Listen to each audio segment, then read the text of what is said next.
이 모든 것을 살펴본즉 의인들이나 지혜자들이나 그들의 행위나 모두 다 하나님의 손안에 있으니 사랑을 받을는지 미움을 받을는지 사람이 알지 못하는 것은 모두 그들의 미래의 일들임이니라. 다 하나님의 손안에 있다라는 제목으로 잠시 생각해 보도록 하겠습니다. 하버드 대학과 MIT 등 명문 대학들이 즐비한 미국 동부 보스턴 지역은 보스턴 차 사건으로 촉발된 독립전쟁을 일으킨 정치의 중심지였고 또 두 차례에 걸친 영적 대각성 운동의 진원지로서 오랫동안 미국 기독교의 중심지이기도 했습니다. 이곳에는 미국에서 최초로 해외 선교사를 파송한 교회가 있는데 그 선교사 이름은 아도니람 저더슨이고 그가 파송된 나라는 지금은 미얀마로 불리는 버마입니다. 저더슨은 아이비리그 중 하나인 브라운 대학과 또 앤도버 신학교를 졸업한 후 큰 교회에서 목회할 수 있는 기회를 뒤로한 채 24세의 젊은 나이에 아내와 함께 인도를 거쳐 1년 후 당시 영국의 식민지였던 미제 땅 버마로 선교사로 나아가서 62세에 죽기까지 버마 선교에 헌신했습니다. 그의 이러한 삶의 헌신의 열매가 어떻게 나타났을까요? 미얀마는 오래된 불교 국가인지라 이러한 선교사의 헌신에도 불구하고 현재 기독교 인구는 전체 4%에 불과합니다. 인구는 남한과 비슷하고 면적은 남한의 7배인데도 경제력은 비교할 수 없이 차이가 나는 가난한 나라입니다. 이제 막 다른 동남아 국가들처럼 발전을 하고 있습니다. 제가 주목하는 바는 불교입니다.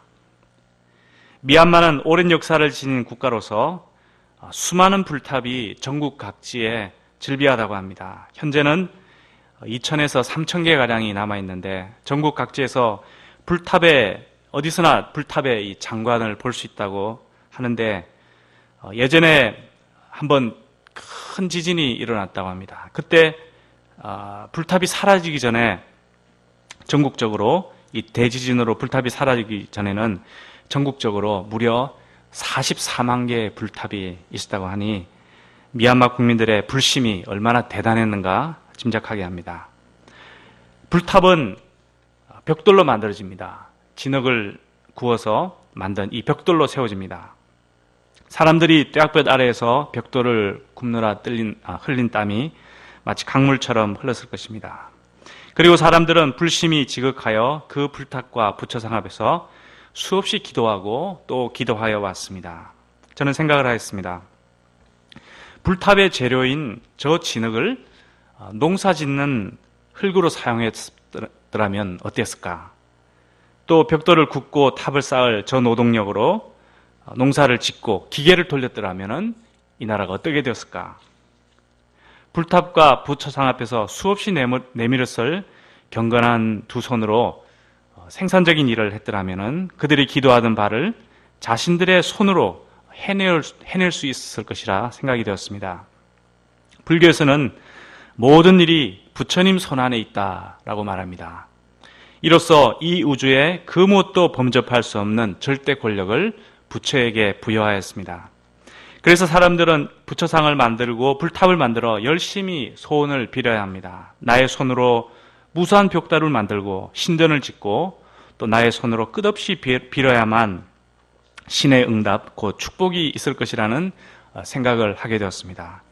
그러나 그러한 인간의 손은 얼마든지 다른 데 쓸 수가 있고 인간은 자신의 힘으로 우상보다 더 많은 일을 할 수 있었을 것입니다.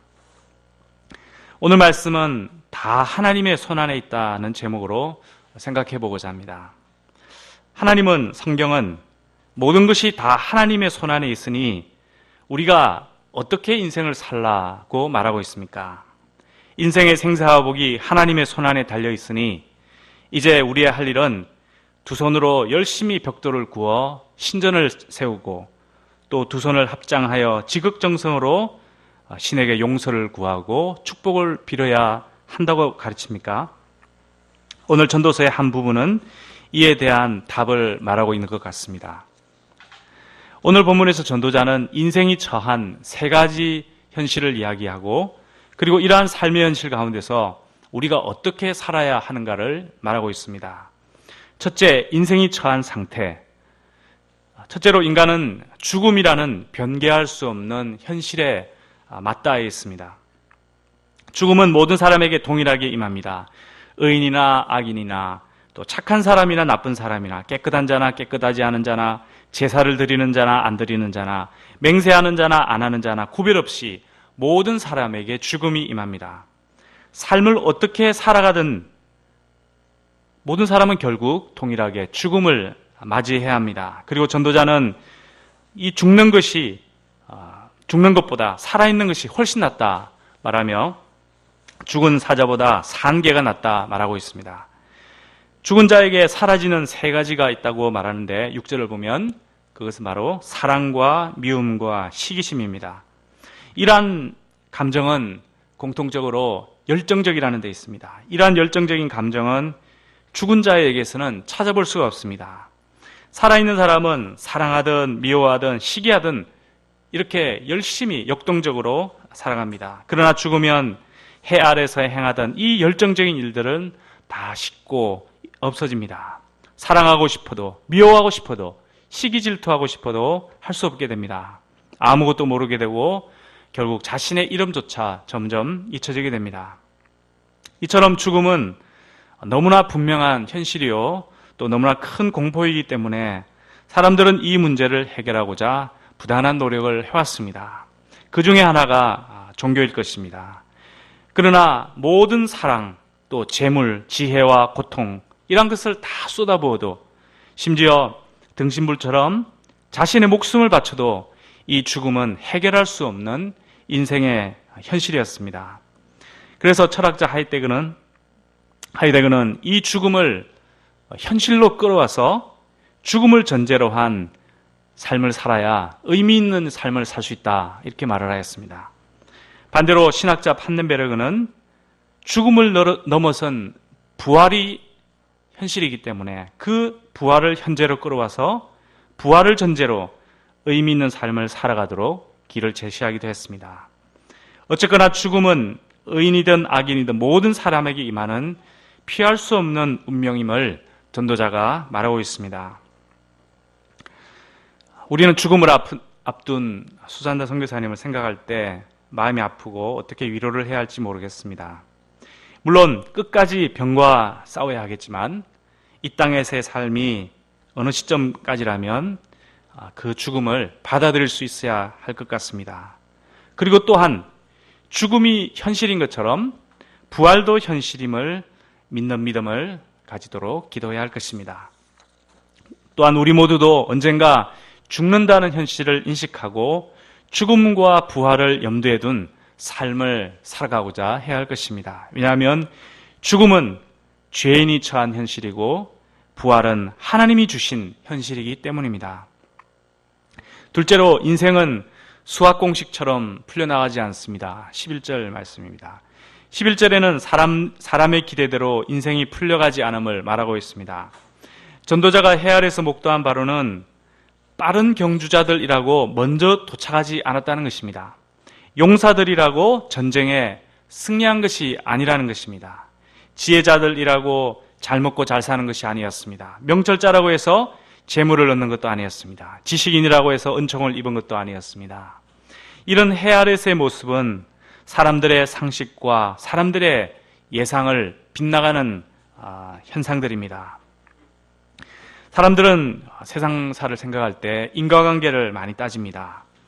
원인을 따라 결과가 일어나는, 즉 세상 일이 수학 공식처럼 풀려나갈 것이라 생각을 합니다. 그런데 세상을 돌아보면 그렇지 않을 경우들이 너무나 많습니다. 왜 그럴까요? 모릅니다.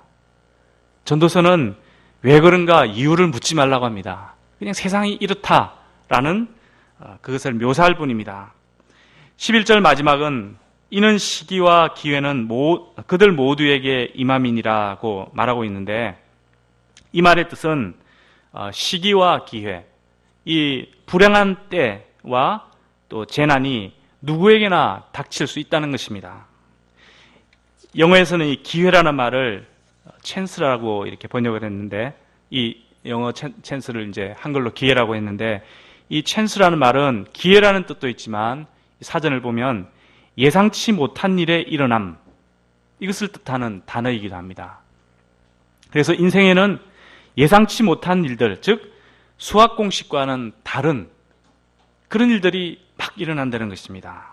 그리고 그 인생이 이런 것이다, 이렇게 일면 받아들이려고 합니다. 이런 것이 바로 해 아래의 모습이라고 전도자는 자신이 인생을 쭉 살아오면서 관찰한 바를 말하고 있는 것입니다.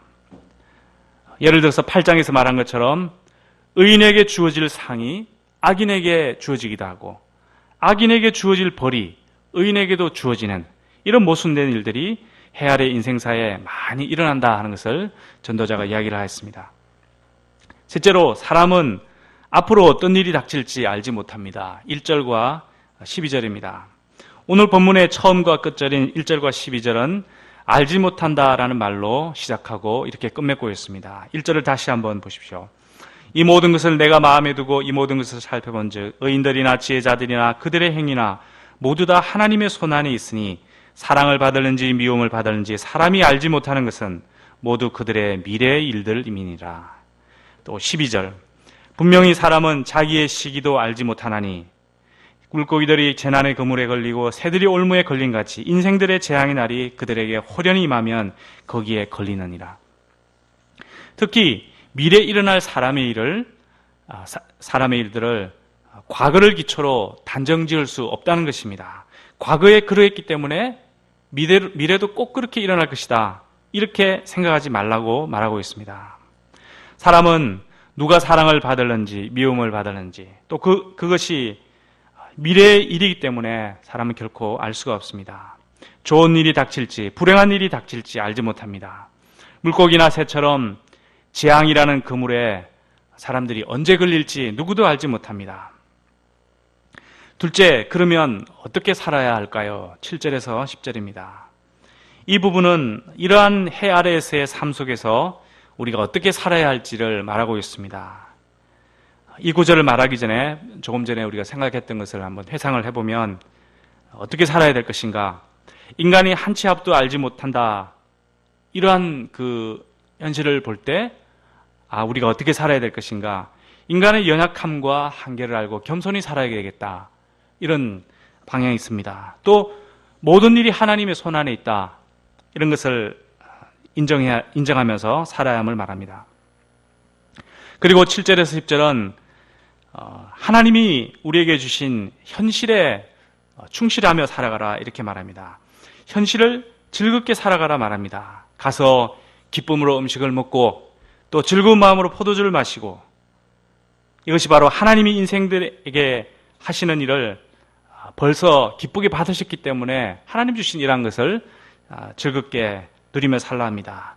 의복을 항상 희게 입도록 하고 또 맵시 있게 입고 머리에 향기름을 바르며 하나님 주신 삶을 즐겁게 살아가라, 이렇게 말합니다. 그리고 우리 평생의 모든 날 하나님이 주신 이 날에 사랑하는 배우자와 함께 즐겁게 살아가라 말하고 있습니다. 왜냐하면 이것이 하나님이 주신 몫이기 때문입니다. 더 나아가 죽음이 오기 전에 손이 닿는 대로 힘을 다하여 열심히 일하라 말합니다. 죽고 나면 아무런 일도 계획도 지식도 지혜도 없어지기 때문입니다. 물론 이러한 권면은 믿음이 없는 이런 없이 사는 이런 일반적인 삶 모습과는 다릅니다. 그래서 일반적으로도 보면 현재를 즐거워하라, 즐기라, 이렇게 많이 이야기들 하는데 그 전제가 다른 것입니다. 일반적으로 말하는 것은 하나님의 섭리를 믿지 않고 하는 이야기입니다. 또 인간의 연약함이 아니라 강함이라든지 부유함, 이것을 자랑하고 추구하고 자기 자신의 어떤 탐욕과 죄악된 본성을 쫓아 살아가는 이런 이야기이기 때문에 전도서에서 이야기하는 이런 것과는 차원이 다른 이야기입니다. 전도자는 해 아래 인생사에 대해 무지한 인간의 한계를 알고 현실을 즐겁게 살아가라 말하고 있는 것입니다.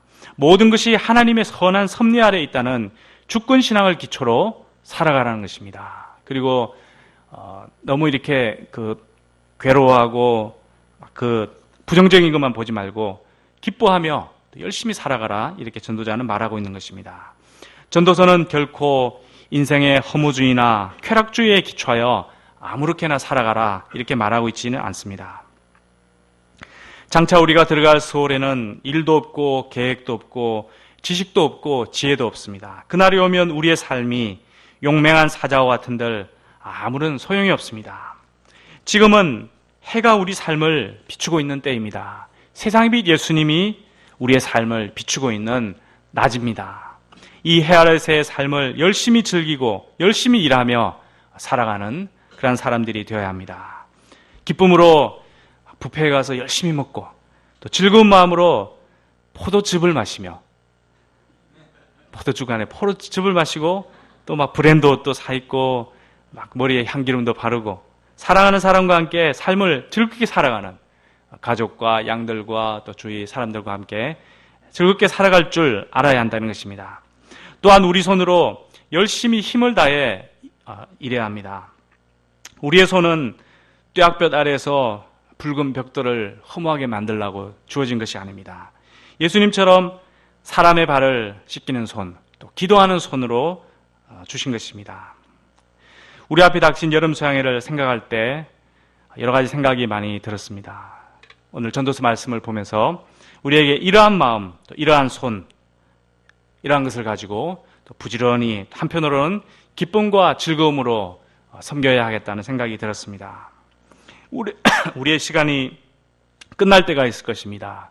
일도 끝나고 계획도 끝나고 지식도 끝나고 지혜도 끝나는 이런 때가 오기 전에 하나님이 주신 이 헤아르스의 삶을 의미 있게 기쁘고 즐겁게 열심히 살아가는 그런 삶이 되기를 기도합니다. 인생사 모든 것은 하나님의 손 안에 다 있습니다. 우리가 이것을 생각할 때 슬픔과 기쁨, 고통과 이런 역경, 이 모든 것을 하나님께 맡기고 두려움과 슬픔과 안위를 이기고 힘차게 살아갈 수 있음을 믿습니다. 우리 요즘 말씀 읽고 기도하도록 하겠습니다. 1절을 다시 한번 읽겠습니다. 시작. 이 모든 것을 내가 마음에 두고 이 모든 것을 살펴본 즉 의인들이나 지혜자들이나 그들의 행위나 모두 다 하나님의 손 안에 있으니 사랑을 받을는지 미움을 받을는지 사람이 알지 못하는 것은 모두 그들의 미래의 일들을 이미니라. 기도하겠습니다. 하나님 아버지, 저희들이 참 세상을 살아갈 때 참 모르는 것이 너무나 많고 또 우리가 생각한 것과 달리 돌아가는 이러한 세상으로 인해서 혼란스러울 때가 너무나 많음을 보게 됩니다. 그러나 이런 가운데 하나님이 살아 역사하시며 또 하나님께서 우리에게 인생을 주시고 기뻐하고 즐거워하며 또 빛이 있는 이 기간 동안 열심히 살도록 참 격려해 주시고 힘주심을 감사를 드립니다. 저희들에게 참 닥치는 많은 참 두렵고 슬픈 일들 또 우리 삶을 주저앉게 하는 이 많은 일들에 매이지 않고 하나님 주신 이 삶을 참 비단해서 즐겁고 열심히 살아가는 그러한 저희들 될 수 있도록 도와주시옵기를 간절히 기도합니다. 이 시간 주님께서 저희들 기도 시간 가질 때 우리 마음에 이 주님의 참 뜻과 음성을 새롭게 들려주시옵기를 간절히 기도합니다. 감사드리며 예수님의 이름으로 기도하였습니다. 아멘.